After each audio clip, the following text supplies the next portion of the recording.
An equilateral triangle is inscribed within a circle whose diameter is 12 cm.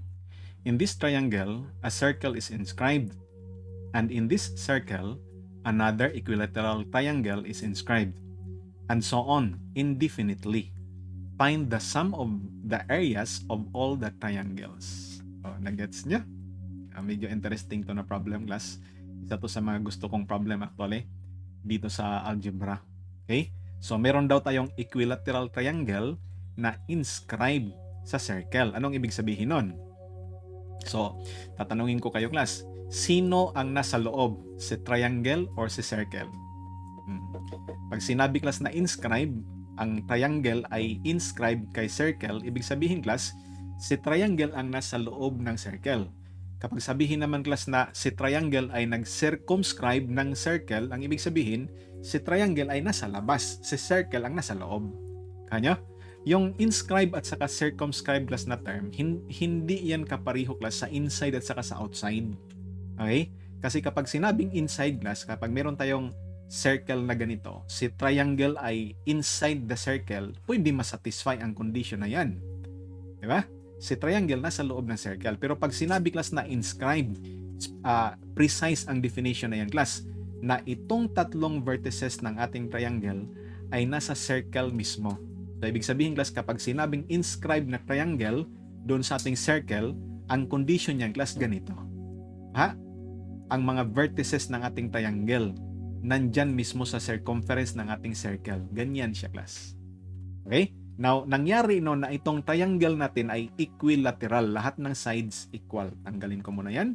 So, ganito, class, yung ating triangle na nasa loob ng ating circle. Okay? Inscribed ng ating circle. Ang diameter ng circle na to, 12 cm. Yun yung sabi. Ibig sabihin, class, ang radius nito ay 6. In this triangle daw na inscribed sa circle, meron ding circle na inscribed. Okay? Kapag sinabing circle, class, na inscribe in a triangle, tangent siya, class, sa tatlong sides ng ating triangle. Ito yon, hindi lang ganito, no? Triangle ka, tapos meron kang circle sa loob, tangent sa one side at saka sa other side, pero sa pangatlong side, hindi. Hindi yan inscribe, class. Pag sinabing inscribe na circle sa triangle, ang ating circle talaga ay nag-touch sa tatlong sides or tangent sa tatlong sides ng ating triangle. Alright? So, ito na yon. Okay? Tapos, and in this circle naman, sabi sa problem, another equilateral triangle is inscribed. So, meron ka dyang equilateral triangle sa loob. Okay? Nangyari, class, no, na itong tatlo, class, itong center ng circle na to, circumscribing circle. Itong inscribed na triangle. Tapos, itong inscribed din na circle sa triangle, class, nangyari na ang center nila ay iisang point lang. Iisang point lang, class. Kasi walang problema sa circle, no? Kasi ang circle natin ay concentric talaga to, no doubt to that. Pero dahil itong triangle na to, class, ay equilateral, isa to, class, sa mga regular na polygons. Yung polygons, class, na lahat ng sides ay equal at the same time lahat, class, ng included angles equal. So regular to na polygon, regular na triangle. So equilateral triangle. Mangyari niyan, ang kanyang center or centroid ng triangle nito, class, ay coincidence doon sa center ng inscribed circle at saka center ng circumscribing circle. Iisang point lang. So, meron tayong point dyan. Ayos? Now, ito yung ating pangalawang triangle. And so on, class, this will continue indefinitely. Ang tanong dito, isum up natin lahat ng mga triangles na nandito. May circle ulit dito sa loob, tapos sa loob ng circle, meron ulit triangle. Paliit ng paliit, class, to the point na hindi na natin makita. Okay? I-sum up natin lahat ng mga areas na yon. So, paano gagawin? Ayos? So, tingnan natin, class, ano yung mga areas nito. Actually, no? Kung makita natin, class, yung mga areas na to, mag-follow yan ng pattern. Pag-usapan natin mamaya ang pattern na yan kasi doon tayo kukuha ng solution doon sa pattern na yon ng mga areas. Dimensions tayo. Ito yung dimensions, class. Ang radius ng ating circle, ang pinakamalaking circle, the circumscribing circle, class, ay 6 cm kasi ang diameter na ay 12. Okay? Tapos, class, tawagin natin ang side ng triangle na to, x1, yung pinakaunang triangle class. Ito naman class na circle, ang pangalawang circle class, tinawag natin na R2 yung kanyang radius. Dimensions nito, let us call that x1. So, kalahati niyan class no ay x1 over 2, of course. Then, alam natin na equilateral triangle to, lahat ng included angles dito ay 60 degrees. So, kung mag-connect tayo ng line class from this point up to this vertex, kahit saan dyan class, from this point to this point, from this point to this point like that one. Okay? Nahati actually natin dito into two equal angles, yung 60 degrees. Ibig sabihin class, itong radius na to na 6 cm. Okay? Hinati ang angle dito class, 30 degrees na lang yan. Kaya yun yung polygon natin class. Regular na polygon. Ang ating line that will ating line that will connect the center to the vertex of our polygon, that is actually the radius of the circumscribing circle. Automatic yan class, ang vertex doon nahati mo into two equal angles, yung vertex angle na nandoon. Sa lahat yan class ng regular na polygon, totoo yan class. Okay? Sa lahat ng regular polygon. Ganon talaga ang mangyari kapag i-connect mo na yung center ng centroid ng inyong polygon to one of the vertices. Okay? Ang angle doon sa vertex na yung class, kung saan mo kinonect ang line, nahati into two equal angles or na-bisect mo siya. Now, galing sa triangle na ito, makuha natin yung value ng x1. Ito class ay cosine of theta or cosine of 30 degrees is equal to adjacent x1 over 2 all over the hypotenuse, 6 cm. So, therefore, the x1 over 2 ay equal to 6 cosine of 30. Okay? Solve natin yung x1, cross multiply to class, this will become 12 cosine of 30 degrees. I-calculate natin to, that is actually 6 is square root of 3 centimeters. That is our x1. Okay? How about class itong R2? What is the value of R2? From this triangle pa rin class, itong triangle pa rin na to, sine of 30 degrees, opposite R2 all over the hypotenuse 6. Therefore class, the R2 is equal to 6 sine of 30 degrees. And that is equal to 3 centimeters. So, meron na tayong mga dimensions. Okay? Kukunin natin class ang pinakamalaking triangle, yung area. Kasi take note na ang isang map natin dito ay mga areas ng triangle. At ito yung pinakauna na triangle. Tawagin natin to na area 1. Ang area niya, triangle number 1, area 1. So alam natin class no, ang area ng triangle. That is equal class to 1/2 AB sine theta. Kung meron kasi tayong triangle na ganito. Okay? We have this A and B. Tapos meron kang included angle dyan na theta. Ang area niya ng class ay equal to 1/2. Okay? AB sine of theta. Yun yung area natin. Nangyari na ang A and B are equal kasi pareho sila class. Kasi equilateral triangle to. Pareho sila class x1. Kung x1 ito, ang length na to, it will happen na x1 din to kasi equilateral. Lahat ng sides equal. Ito rin, x1 din ang length nito class. So, ang mangyari dito, itong A and B ay parehong x1. So, x1 times x1, magiging x1 squared. Okay? Tapos, sine of 30 degrees. Kasi, ang ating theta dito, 60 degrees pala, ang ating theta dito, included angle niya class, dito sa vertex ay 60 degrees. Okay? So, i-substitute ito, 6 square root of 3 dito class, maging 36 times 3. Sine of 60 times 0.5, makuha natin ang area 1. That is 27 square root of 3 ulit, square cm. That is our area 1. Now, how about the area 2? Itong pangalawang triangle na to. How about the area 3? Ang pangatlong triangle ulit. How about the area 4? And so on, class. Tuloy-tuloy yan hanggang paliit ng paliit. Madalas sa ating class, no, madalas sa mga review books na ma-encounter natin, ang ginagawa doon class ay sinusulat yung mga areas. Siguro aabot sila ng 5, aabot ng 8. Malala yung 8. Sobrang dami na class. 5 class, medyo marami na. Madalas may nakikita ko 3 pa lang nagko-conclude na sila class na ang pattern ng mga areas actually will follow a geometric progression. Geometric progression yung class. Okay? Pwede nyo kukunin yung x2. Ano ang dimensions ng pangalawang triangle na to? Kukunin mo class.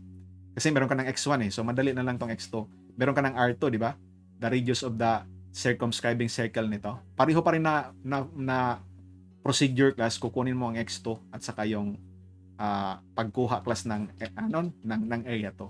Tapos, kuha ka uli ng pangatlong triangle sa pangatlong circle class, makuha mo yung area 3. Tapos, tingnan mo yung pattern ng mga numero. Makita mo class na geometric progression siya. Geometric progression talaga yan. Dito class, hindi na natin gagawin yon. Okay? Hindi sa ayaw kong gumaya sa kanila class. Kasi mga nauna sila sa atin eh. Okay? Pero class, diretsuhin na lang natin. Ang mga areas na to class, mag-pattern talaga to ng geometric progression. Tapos infinite kasi this will go on indefinitely. So we are talking class about sum of infinite geometric progression yung mga areas na yon. I-sum up natin lahat ng mga areas, paliit ng mga areas na yon. Kaya makakuha tayo ng sum, specific na value para sa sum ng geometric progression na infinite yung number of terms. Sir, hindi naman ako kumbinsido sir kung hindi mo ipakita na geometric progression yung tatlo. Tinamad ka lang yata mag-solve. Actually class no, diretsuhin natin to kasi meron tayong panghawakan class na principle. Hindi talaga to mababali. Principle panghawakan natin. Okay? Only na ang principle na yun ay hindi dito sa algebra, doon sa geometry. Okay? Kasi review to class, no? Madalas sa aking mga audience dito ay nagpe-prepare para sa board examination. Doon tayo class sa solution na yon, hindi yung naka-confine lang tayo sa algebra na topic. Okay? Gamitin natin class yung principle, isang principle ng geometry na ma-convince ka talaga na geometric progression talaga to. Okay? Yung mga areas. Dahil geometric progression to class, no? Ang ating first term ay ito yon. Yung symbol ng ating first term sa geometric progression. So, the first term ay area 1. Now, bakit ko class nasabi ang value nito ay 27 square root of 3 square cm? Okay? Bakit ko nasabi class na geometric progression talaga? Ano bang tawag dito? Konsepto sa geometry ang ating gagamitin. Okay? Naalala nyo class yung similar figures. Similar figures. Okay? So sa similar figures class, kapag meron kang corresponding na mga sides, sabi natin class x1 at saka x2, proportional yan class doon sa corresponding na sides sa kabila. So you have this y1 all over y2 or x1 all over y1 na lang sa first na object. Proportional yan sa x2 all over y2. Yun no? Isa yan sa konsepto doon sa similar figures. Ganon din class ang proportion ng kanilang mga areas. Ang proportion ng areas class ganito. Ang area 2 all over area 1. Okay, ang pangalawang object all over ang unang object area kahit saan corresponding na areas ha. Kung pag-usapan natin class ang cylinder na tawag dito, similar na cylinder, okay? Kapag meron kang dalawang cylinders na similar sila, similar figures, tapos pag sinabi po mo class na ang area 2 dito ay naka-refer ka class sa base ng cylinder, ito din class base din to ng cylinder. Kung itong area 2 mo ay tawag dito, lateral area ng cylinder, edi lateral area din to class. Okay? Yun yung corresponding na mga elements. So, area 2 all over area 1. Ganon din class yung corresponding na dimensions. x2 all over x1. Pero i-square mo lang to class. Okay? Patuloy yan sa mga volumes. Ang mga volumes natin class, volume 1 all over volume 2. Okay? Corresponding na dimensions. We have class x2 all over x1 raised to 3 kasi volume tayo. Yun class itong tatlo ang mga similar figures natin na formula, konsepto natin sa similar figures. Ang ating gagamitin dito ngayong class ay itong pangalawa. Ito gagamitin natin. The areas. Dahil hindi natin ito mababalik class, we are talking about sum ng mga areas ng equilateral triangles. Okay? Maniwala ka class kung sasabihin ko na lahat ng equilateral triangles ay similar. Okay? Kasi kapag hindi sila similar, hindi natin magagamit to. Kailangan natin mag-evaluate ano yung area 2, ano yung area 3 para makita natin yung pattern. Pero kung kumbinsido ka class na lahat ng equilateral triangle similar, tuloy na tayo. What do you think? Lahat ng equilateral triangle similar? The answer is yes. Okay?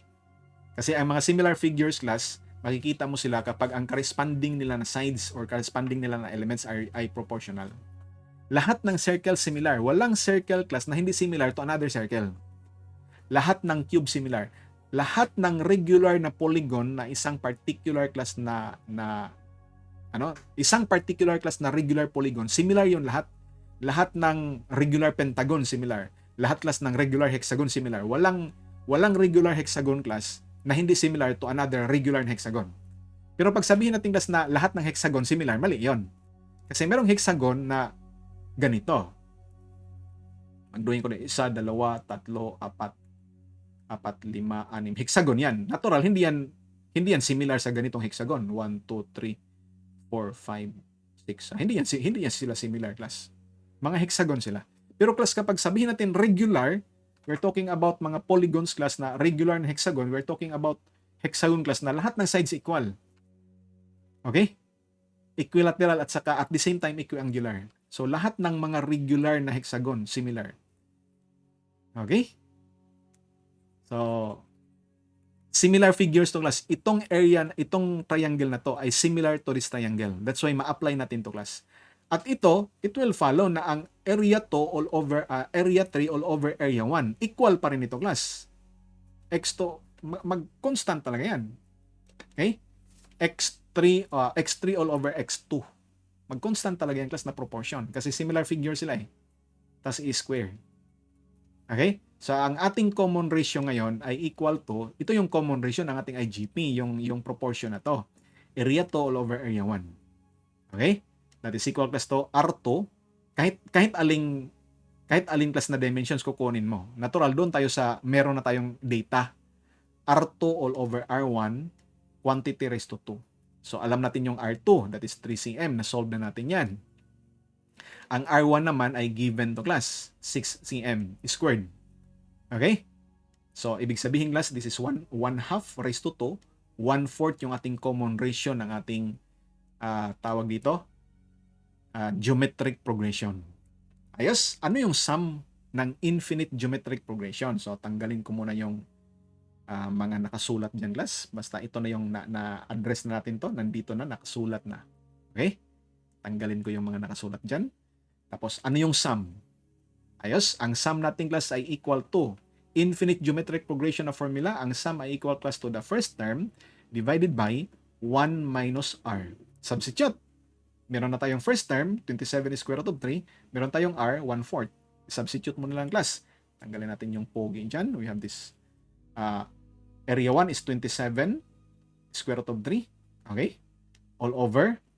Yun yung ating first term. All over 1 minus r. Ang r natin ay 1/4. Ayos. Kuha natin yung sum. 36 is square root of 3 centimeter squared. And that is our answer for this problem. Baby, letter B tayo. 62.35 square cm sa decimal. Ayos. And that is the solution for this problem. Chicken joy, baby! Har, har, har, har, har, har, har. Thank you for watching. I hope you learned something. Have a good day. See you in our next video. Bye-bye!